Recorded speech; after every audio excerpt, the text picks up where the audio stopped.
Hi everybody, welcome again to a session of Yeshiva Classroom, and I want to tell you that you can catch us on the internet by just under Google search Yeshiva Classroom. Under Google search Yeshiva Classroom. Google search Yeshiva Classroom. Okay, there's a lot to talk about today, and I want to start off by telling you that this is being recorded, pre-recorded, on February the 17th, 2022. And I just want to tell you before we start teaching and explaining Torah Judaism to you, I want to put this defund the media sign, because yesterday while I was walking back and forth between 6 and 7, there was a TV on, and on ABC from 6 to 6:30 they had one segment which showed this goes to New York, this ABC from news from 6 to 6:30, and what it showed was that there were two gentlemen. One was a police officer, and they were talking together, and all of a sudden the young man threw several punches at the police officer that had him reel back. And then the police officer came forward, and they were both fighting until the police officer knocked him down. Now, on Muir, because from 6:30 to 7, they only showed the part of the officer beating the young man. But they don't show the fact that the officer was in serious trouble, trying to ward off the punches.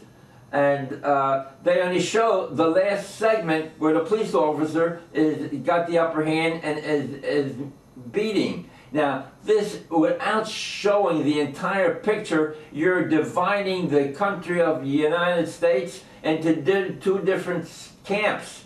And this should be brought out to, who is it, the FCC? Or someone that controls the media, because what they're doing is creating a false enemy between the citizens of the United States. If they want to show a program, show the entirety. Don't just show part that you feel that is something to talk about and defund the police, but it should be defund the media. Defund the media. Okay, I don't want to dwell on that subject. I hope someone takes it further. Now, look, we're going to talk about the Kohen Gadol, the Kohen Gadol, the priest, and I want to show you. This is a front view, and that the priest garments are explained in the section of Exodus, right? In the book of Exodus, second book of the Bible, and over there it talks about the going out of Egypt, right? Going out of Egypt, the Jews were having been freed from slavery, and they're going to Mount Sinai, where they're going to receive the Torah. Now, that's in chapter 20 in Exodus. Now, they are standing in front of the mountain at Mount Sinai, and they hear the voice enumerating the 10 commandments. The 10 commandments, and the Jewish people are at the bottom of the mountain, and they hear this voice, and it happens to be at on the 6th of Sivan, in the month of Sivan, the 6th day of Sivan. So what had happened was they heard it, and they were all really unbelieving to hear this ambiance of a voice sounding from the mountain, the voice of God. And bear in mind, this is given to the Jewish people. So that's in chapter 20. Now, the next word in chapter 21 is v'ele, Hebrew word, v'ele, and these. Meaning that not only the Torah was given on the 6th of Sivan, right? If you look on 24:7, it says over there that God tells Moses to ascend to the mountain, and I will give you the stone tablets and the inscriptions that I write on them, being the 10 Commandments, and also the written Torah, and also the commandments, which is the oral Torah.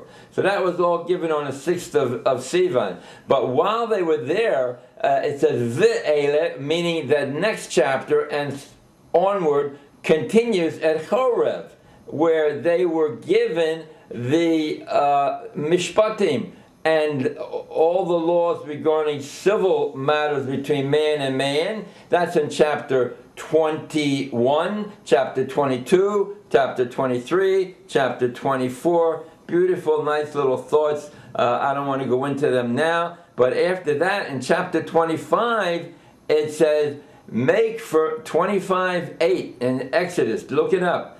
25:7, 25:8. Make for me a Mishkan, a portable temple, so that I may dwell amongst you. Make for me a Mishkan, a portable temple, so that I may dwell amongst you. And it goes in 25, all the material necessary to build a portable temple, all the appurtenances, the furniture, and its construction, all according to specifications as enumerated in the Holy Bible, Torah, which was given to the Jewish people. Now, at 25, again, chapter 25, build for me a Mishkan, that I may dwell amongst you. And it goes into different furniture that are in the portable temple, and it describes it. Later I'm going to show you pictures. But it also goes into the fact of the dress of the Kohanim, the priests that officiated at the portable temple, wherever it went, wherever it stood.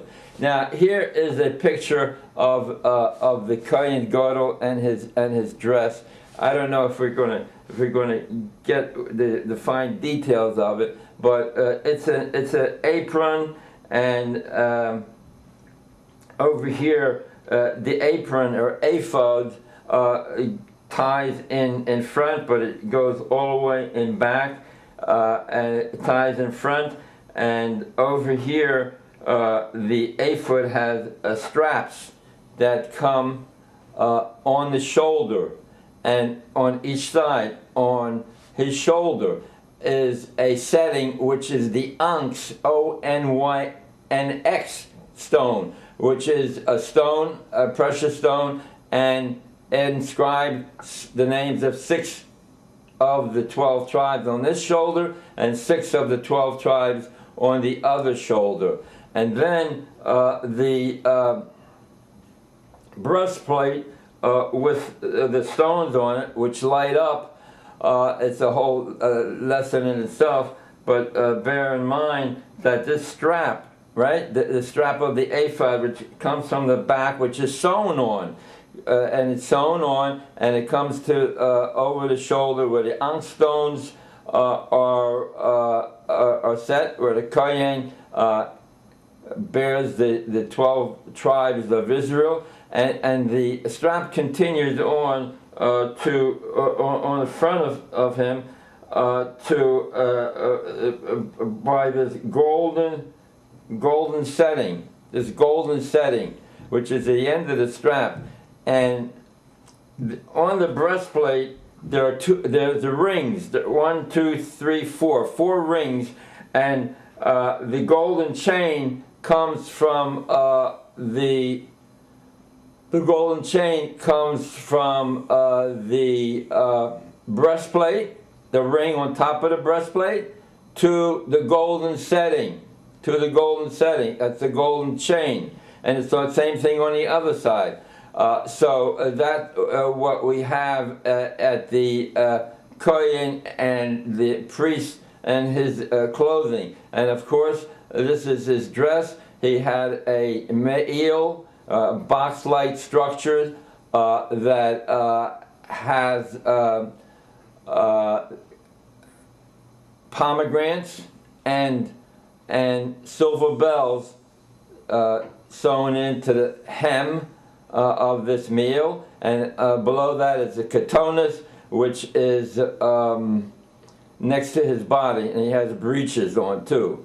So all of these things are beautiful to learn, and we learn them because God willing, in the near future, when the Messiah comes and we are given the land back, and we will again build the temple. Okay, so look, this is the Kohen Gadol and his dress, and of course the breastplate is folded down where you can where the ineffable name of God is inserted there, and when the Kohen asks a question, then these stones light up. The stones light up, and you have answers to the questions. Look, every one of these things is very detailed, and it's not a place where it lends itself to the instruction. But okay, look, we're trying the best that we can, and on the situation, and what we want you to remind you is that under Google search, type in Yeshiva Classroom. Google search Yeshiva Classroom. You can catch us anytime. Okay, where do we want to start now? Look, we got the call. A Jew has a commitment to the Holy Land, and the boundaries of the Jews are delineated. The boundaries of the land are delineated, and you can check that in Number 33, Book of Number 33:1. There are many places where the boundaries are delineated. But here we have, in 1948, circa, the people from Yemen, they knew the call. Here's the Exodus ship coming along, bringing people home, because the Jews have an innate type of homing pigeon that makes us want to go there and go when the call beckons. But we can't take over too much of the land at once, because it'll be vacant, and all kind of wild beasts, including two-legged beasts, will inhabit. So the call here's Jews from Madagascar, right? Madagascar. They come from India, from all over where they're Jewish. Now here's a cousin of mine over here in Susia, from Delaware to Israel, and she's in that community, Susia, and she and her large family are there, settling there, and living a beautiful life. So where are we? We spoke about the Kohen Gadol, right, and his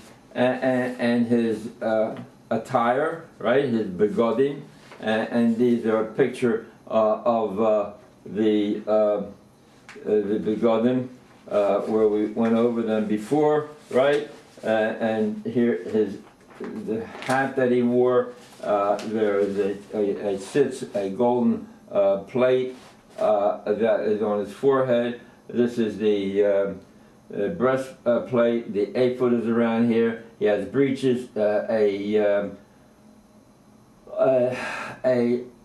katonas and me'il, two garments over him, and the breastplate with the holy signs on them. Okay, now all of that what took place in the portable temple, over here, and here it is enumerated in the book of Exodus. The construction here it is around the sides, the altar, the holies. This is not set according to scale, but this is where the Kohen officiated, and so forth and so on. So these are some of the articles that are in that tabernacle, the Holy of Holies. You have the menorah. You have the table of showbread, right? And each one is significant. And here we have the golden angels, which is on top of the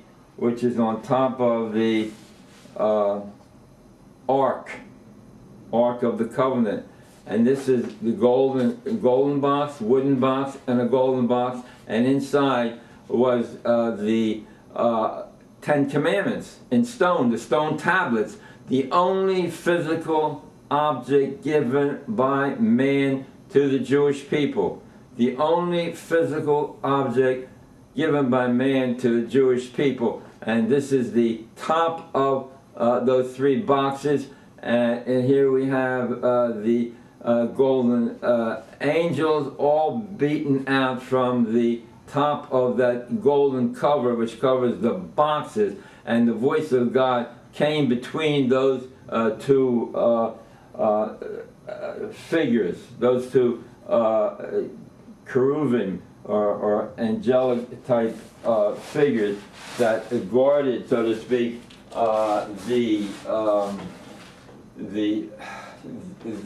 the ark and of the covenant, which contained the physical object of the stone tablets, the physical object of the stone tablets.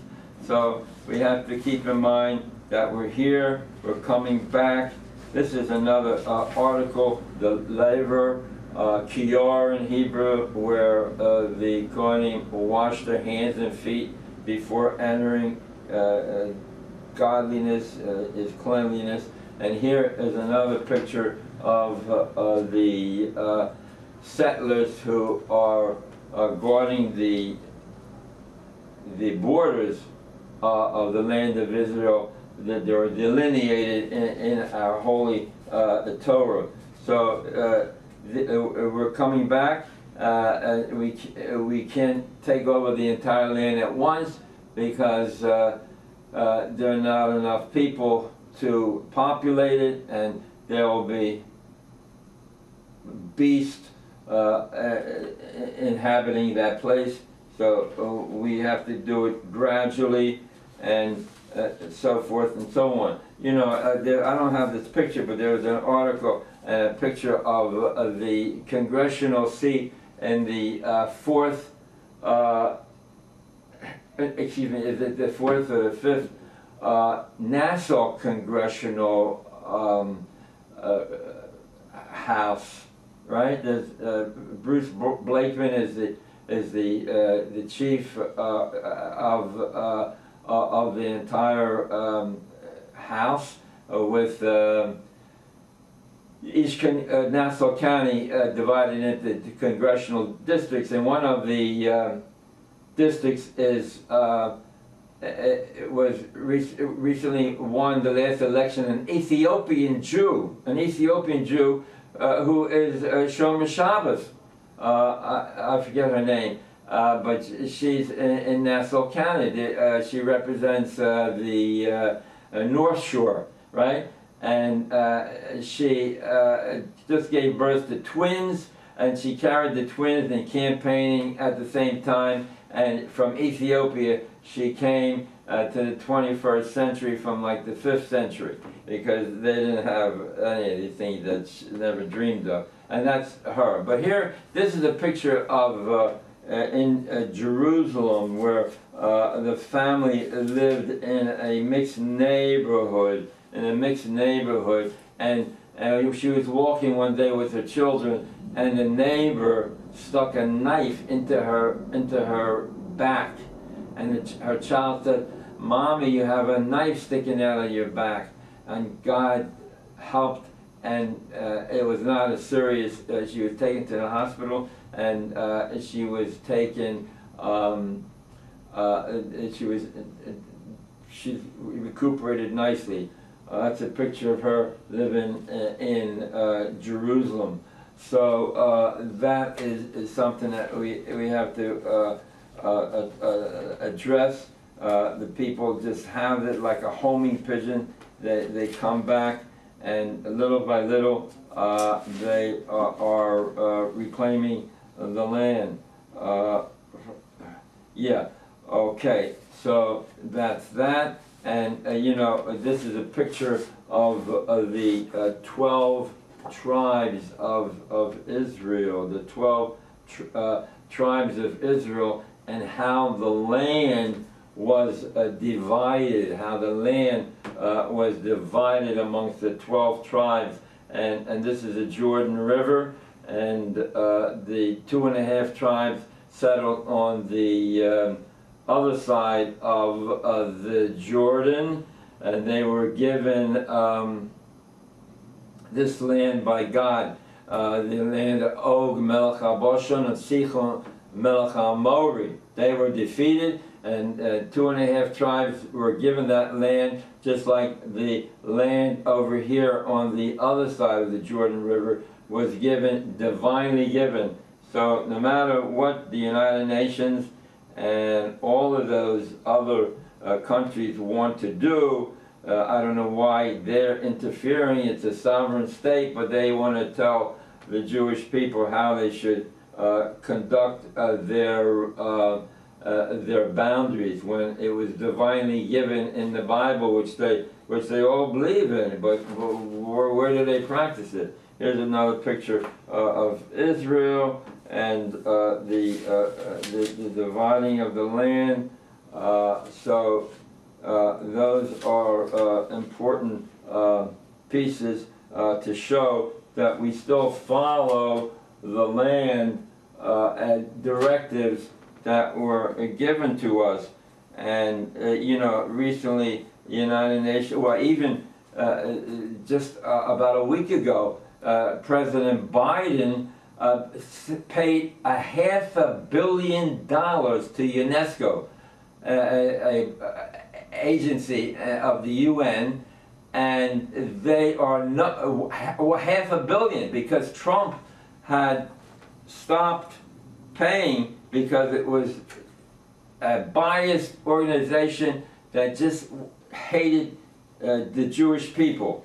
But President Biden, but no one mentions it on the news. They print news that they want to print, and that was awful. $500 million that President Biden gave to the United Nations so they can set up UNESCO organization which preaches hate and against the Jewish people. You say, well, why the Jewish people? Why do we have so much anti-Semitism? Anti-Semitism is so rife. Why we're not hurting anybody? Why is the world so against us? Why we have such violent people? Yeah, so they set up studies and chairs. Yeah, this is President Biden, $500 million to the Arab countries to preach hatred through the United Nations UNESCO organization. And here the media doesn't talk about how we withdrew from Afghanistan, leaving $85 billion in in equipment and endangering thousands of lives, people who helped us throughout the war. 85 billion over there. You know, President Biden just wants to make it a socialist state, so to speak, and it's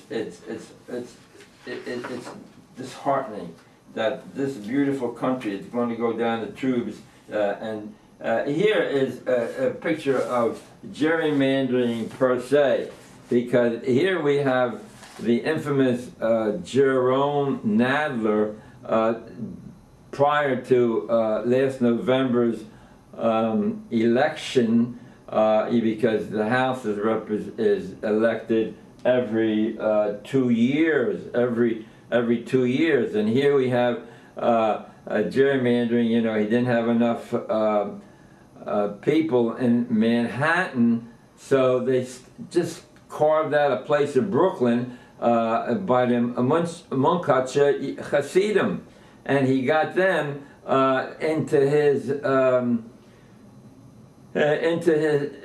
area that he represents, which has very little in common with the people of Manhattan. And that's what they did to Borough Park and the observant sections of Brooklyn. They just cut the Borough Park into 6 different groups, where they attached them to other congressional districts, like they did with Jerome Nadler. And here he is, Jerome Nadler, you know, crying to the Munkacher Hasidim that, you know, we'll give you a lot of money. Probably he's talking about that, or what can help you with your organization, who knows what. But, you know, Jerome Nadler went to a day school till he was till the 8th grade. So he knows all about, a lot about Judaism. I wouldn't say everything, but hey, look, what is it? It's Talmud time, right? Now it's time to learn. Talmud time. Talmud, let's take our Talmud out, and we want to explain the Talmud to you. And we're going over the same Talmud over and over again, so your soul can get the soul food that the Torah gives to the Jewish people. And the greatest mitzvah is to learn Talmud and Torah, Talmud Torah. And here we are, the very first lines. Everybody get out to the Gemara. The first lines in the tractate Brachos, right, which talks about a litany of different things, but especially the blessings, the prayer blessings, because it's not haphazard, but this is the Mishnah and the Gemara. The Gemara explains what the Mishnah is talking about, and the Mishnah was put down. Mishnah is the oral Torah, handed down from Sinai. And so that's what we have, the oral Torah today, being in the year 70 Common Era. The yeshivas were broken up, and they, due to the Roman conquering, and we had to, it was decreed that we write the oral Torah down, the Mishnah, not the Gemara, but just the Mishnah. And 500 years later, the Gemara was written down too. But here we have the Mishnah. It says, Me'amosai, from when to when, Korin Eshema, do we read the Shema Yisrael prayer of the evening? I'm saying Arabic and English. And you can get this book. I'll tell you where to get the book. It's a paper book bound, and it's really love of beautiful thoughts in here that go tangential very often. But the very first thought, the word of the Mishnah is Me'amosai. From when to when do we say the Shema Yisrael prayer of the evening? That's the question. In other words, you could say, Shema Yisrael, Hashem Elokeinu, Hashem Echad. That's the prayer. And you should love the Lord your God with all your heart, with all your love, with all your might. And that's the prayer that is enumerated in the Bible, chapter 15 in Numbers, right? And also chapter 6 in Exodus.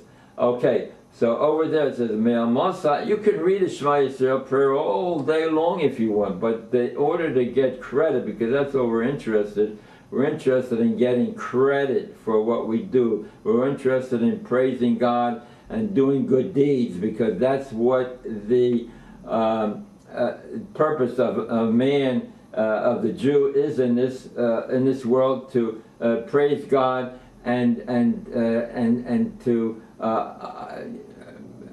realize the beauty that God has given us, from the beautiful foods that we are able to eat, from the creosote taste to the sour, to the sweet, to the bitter, all on your tongue. The tongue, as you all know, has different areas which are able to perceive different tastes.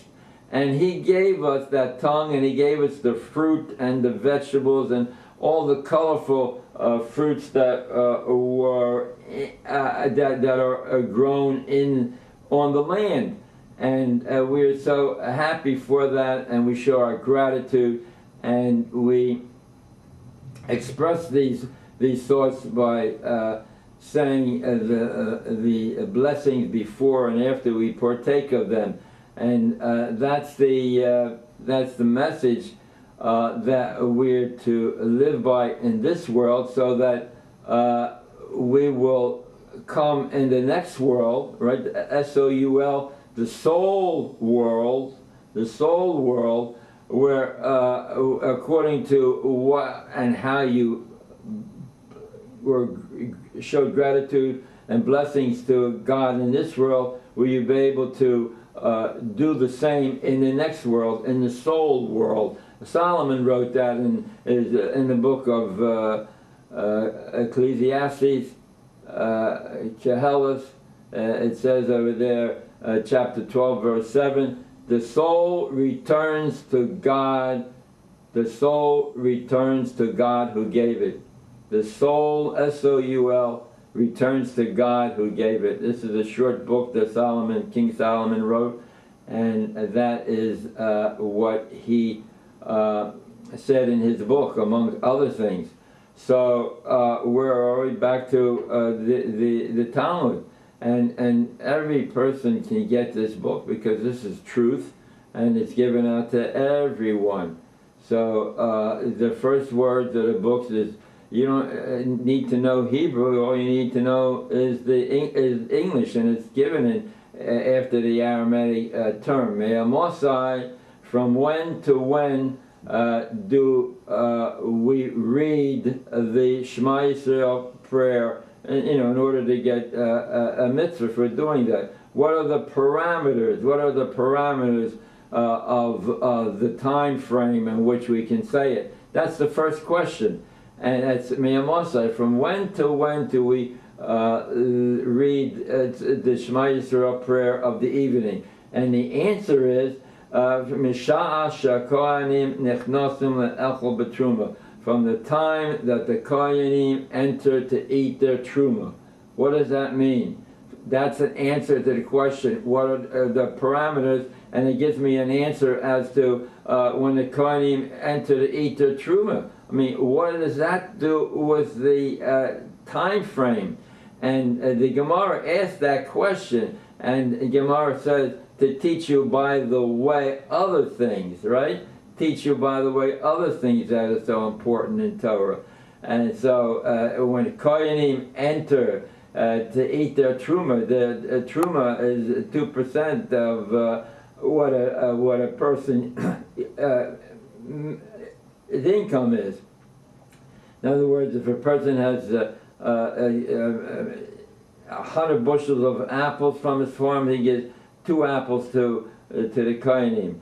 So but that he can eat in the area of the Beis HaMikdash, especially holy foods that are offered on the altar, and he's able to eat those foods after sunset, when he can enter, and he doesn't have to go to the mikveh until the next day. But if from the 3 stars come out, that is when he can go into the temple, or the portable temple, and eat his food. And when the 3 stars come out, that's when he goes in, and that's when the rest of us can say the Shema Yisrael prayer. That's as simple as that. Isn't that a beautiful thought? You know, we say, well, who has a soul? Come on, what are we talking about, a soul? S-O-U-L. Yes, we do have a soul. And, you know, we can bring it out by saying, you know, what is it when you give over a gift to a loved one, you know, a spouse, a child, and they enjoy it. They really love the gift that you gave them. And so you feel good. You feel good that your loved one enjoyed that gift. And what is that feeling? What is that feeling that gave you that high? And the answer is, it's not your heart, your liver, your organ. It's your soul. S-O-U-L. S-O-U-L. And that's what we have to do. We have to give soul food for our souls, right? From when to when, Koring, do we read the Shema Yisrael prayer of the evening? And the answer is when the stars come out. So why don't we write when the stars come out, right? We answer that question. So when the 3 stars come out, that's when we can say the Shema Yisrael prayer. Now, all of the people in thought went into this Mishnah. In other words, Rabbi Judah Nasi, when he compiled the Mishnah, this particular Mishnah, for instance, he put down all the opinions of the schools of learning, you know, because it started out a couple thousand years ago, and at Mount Sinai, until it got to this point, there were some changes, you know, not intentionally, but you know, through word of mouth, different changes occurred.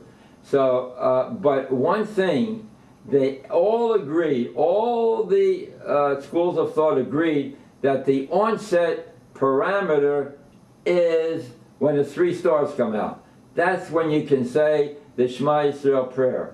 So it varies from season to season, right? So that's one thing that we can take out. So that's a little bit of the Talmud for today. But you could get it's all in English. That's all you have to do is read it in English. And it's Art Scrolls. You just call in 718-921-9000. Yeah, get a pen. 718-921-9000. 921-9000. 921-9000. Area code 718. Look, and so you'll be happy when your soul attains soul food, and that's what we strive for. You know, I had a list of things to talk about, but I'm just getting tangential, and I'm off the track. Yeah, you know, Adam was the first man. You know, the first sentence of our Torah, the Bible, the Jewish Bible. We only have one Bible. The Gentiles want to call it the Old Testament, meaning that they have New Testament, new verification, new witnesses, so to speak, and they claim that their New Testament supersedes, but they pick out things that they like in the Old Testament, the Jewish Bible. So that's interesting. That it says over there in Numbers chapter 20. Write this down. Numbers chapter 23, 19. Chapter 23, verse 19. It says over there, God is not a man that he is fickle, that he changes his mind back and forth. God is not a man that he is fickle, nor is he the son of man. God is not the son of man. God is not a man, and God is not a son of man. So our job is here is to strive for holiness and perfection. This is our number. You can catch us anytime on Google search Yeshiva Classroom. That's it. This tape is 454. Google search Yeshiva Classroom.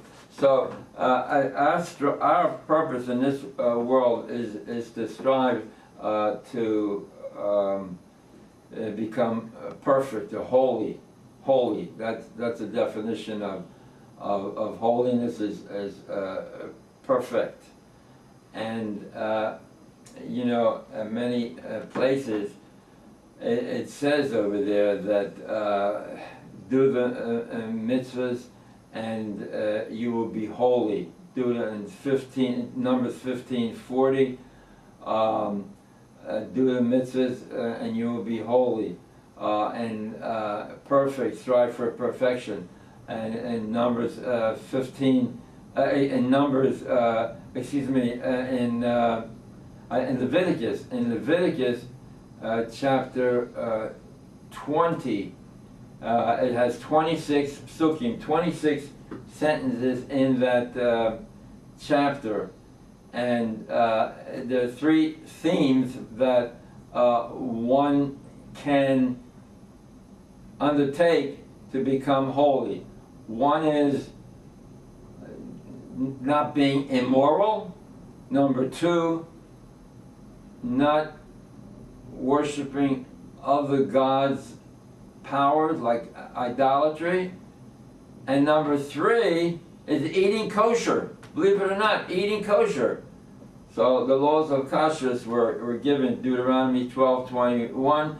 You should slaughter the animals as I commanded you. So right there we see that there is a oral law, that there is a oral law. So that's our striving is to become holy. Strive to become holy or perfect. Holy Hashem. Kavod Hashem. Give praise Hashem. Kavod in Hebrew, the word is kavod is honor, and basically that means to adorn or to honor an entity for having done a tremendous feat, like creating the world. That's why we say kavod Hashem, kavod, honor to Hashem. It's not just being elected as a officer or an official or a politician, but a higher meaning is to understand that God is the creator of all things, of heaven and earth. For such a feat, we honor Him and adorn Him with praise. Because once we know how to do that in this world, and in the next world, we'll be able to do the same honor and praise like the angels do. And we'll be able to enjoy those praises that we able to say, howbeit it's a soul, S-O-U-L, but that is something that we enjoy a great deal. We don't realize it now, but that is what the soul world, because after all, the soul returns to God who gave it. That's in 12:7, Solomon, right? The soul returns, and God breathed into the soul of man, God breathed into the nostrils of man. Why say nostrils? You know, nostrils, why breathe into his nostrils? Because that's where all the bad parts come out. That's where all the bad CO2 and other things that we want to expel through the nose. So we want to bring in the goodness of a soul. So Adam knew that, the first man, Adam knew that he had to strive for perfection or holiness, and that was his job, to observe and to reflect on his environment and nature, and strive to become more perfect. So that was his goal, and that's our goal. And was, you know, everything was laid out for him. All he had to do is to work, contemplate, meditate. But a concept of the evil inclination, and Adam had no problem with his temptation as far as eating or doing anything. He was above that. He was high in knowledge. But what the evil inclination did, and where do we find it? I get tangential, I forget where I came back, where I left off. But being the evil inclination, we learn it now from the Torah. It says over there in chapter 4, verse 8, that sin crouches at the door. Its desire is to you, and you can overcome. Sin crouches. In other words, when the door opens, sins will rush right in. Sin crouches at the door, and its inclination, sin crouches at the door, and it desires you. Right. So, but you can overcome. And then if you double 4, 7 to 8, and triple 7 to 21, you have in Noah's time, where he sees that Noah's generation, after being saved, went back to their old ways, and he said, God said, the inclination of man is evil from his youth. The inclination of a man is evil from his youth, meaning the temptation is there all the time. So now, where did I leave off over there?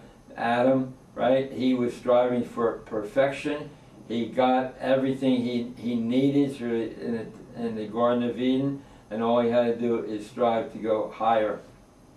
So we'd have a good mark at his demise, and that's what we all do. We all want to strive for holiness, to get that good mark, and be accepted into the soul world, and not be in Gehenna or hell, but for a short time, and not unlike our detractors and enemies who have done so much and against us, and think that they can be vindicated by taking the perfume pill. That's wrong. So they'll see the light, and we'll see them when we, hopefully, when we get that mark to go pass through Gehenna. We'll see their everlasting, tormenting souls. So that's that. You know, we spoke about exit 24. We spoke about.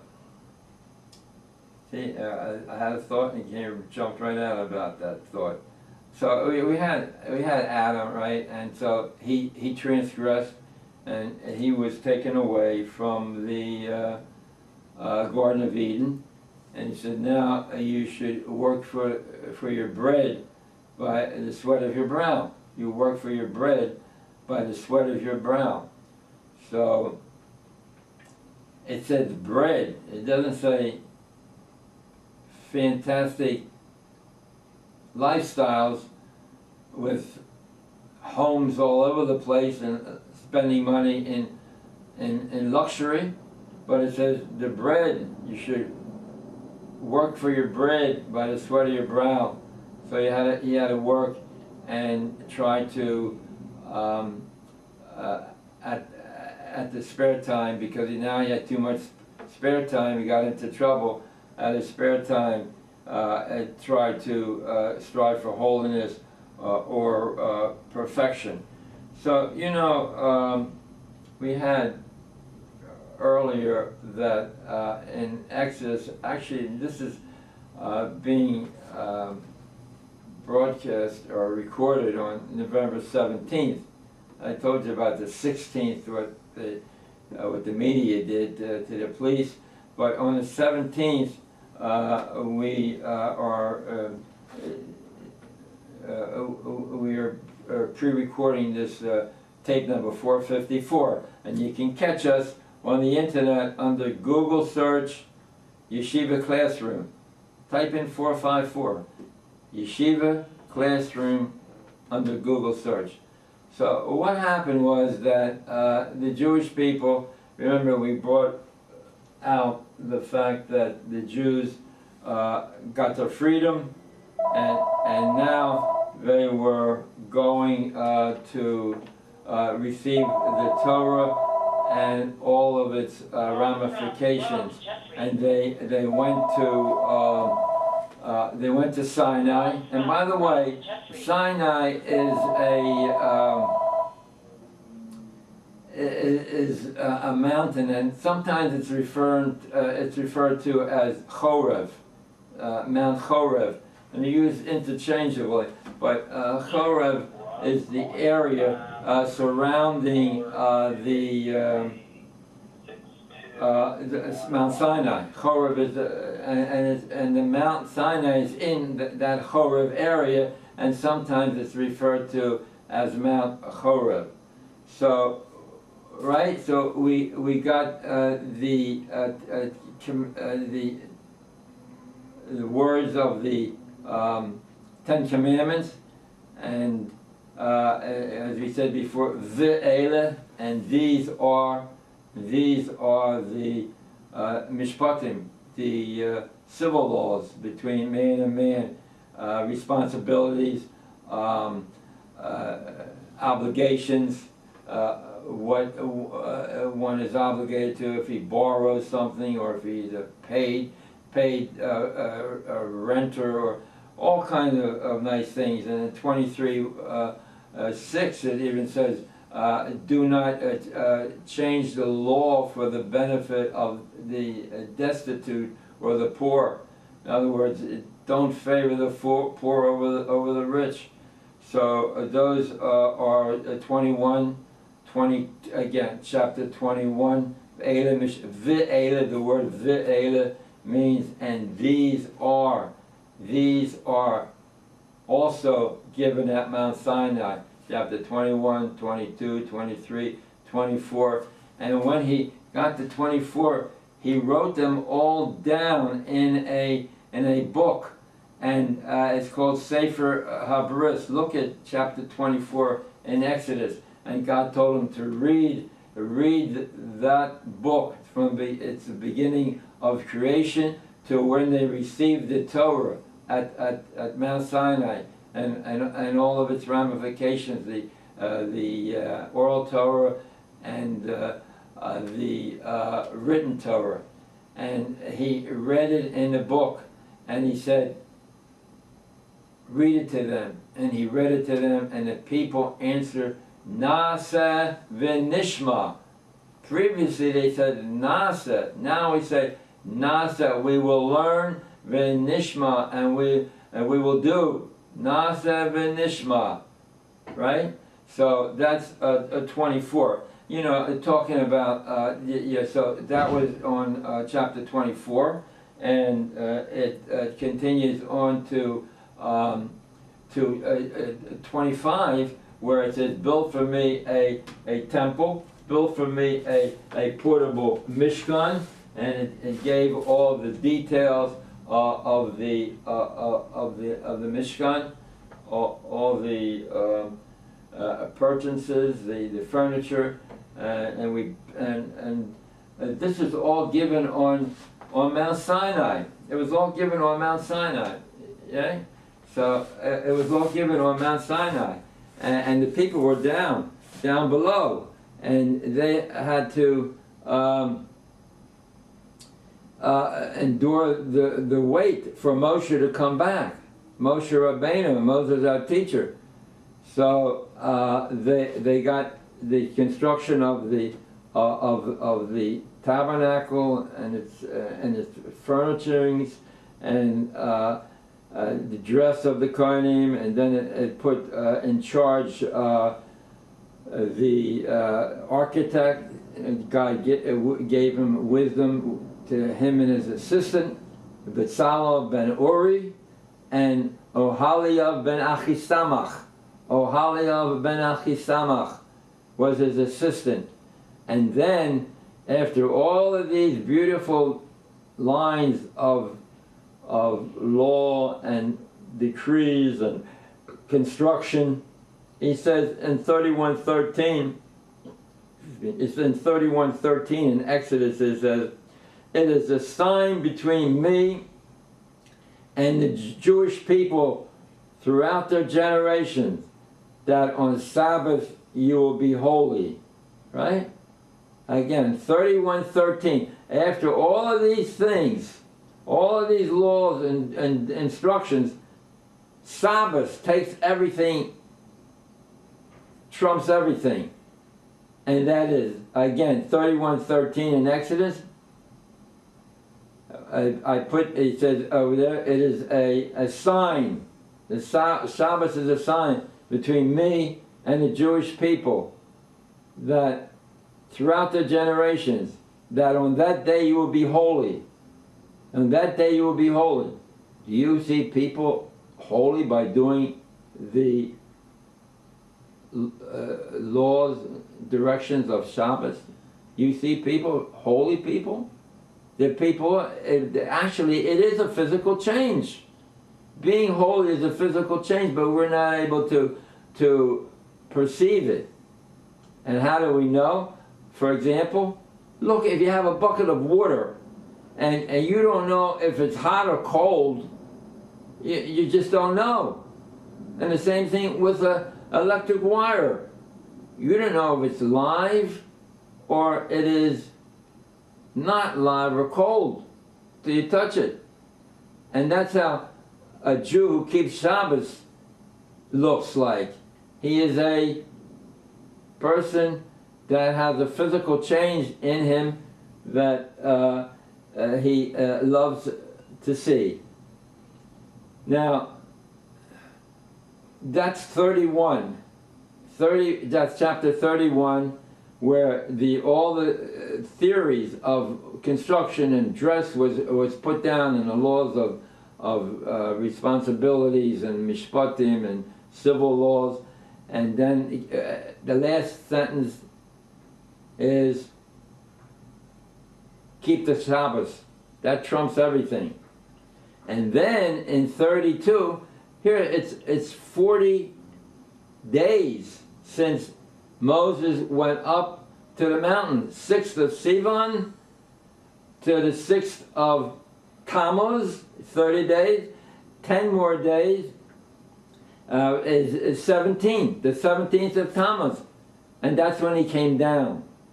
And God said in 32, that's when he broke the tablets.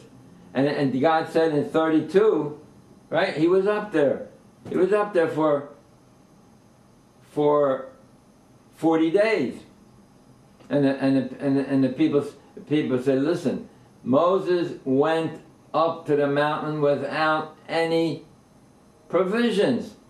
It's unable to wait another minute, because you know they have the slave mentality, to wait another minute, and we must construct an object like the Mishkan, like the ark, where God's words will come down to that object. Not to worship an idol per se, but this calf will be the object that will take in the words of God, because Moses is not here. And that's what we have in chapter 32. God says to Moses, they're building an altar. They are bowing down to a golden calf. And God says, I will destroy them, and I will make a nation from you, Moses. And Moses says, please do not do that, because if you do, erase me from your book. And he prayed. He said, in chapter 32, he said, Vayichal. He pleaded with God. And there's a few sentences that we read on fast days. When we do that, we repeat those sentences. Vayichal, we pleaded with God. Vayinochem, and God reconsidered. Vayinochem, Hebrew, and God reconsidered. And he says that you are to go trial, and 3,000 people were executed after the trial for transgression. 3,000 people were killed. And after that, they are to go forward, and they to chapter 32 and 33. Look, we're running out of time, so we're going to have to terminate. But you can always internet under Google search, right? Google search, and I wish you all good day and evening.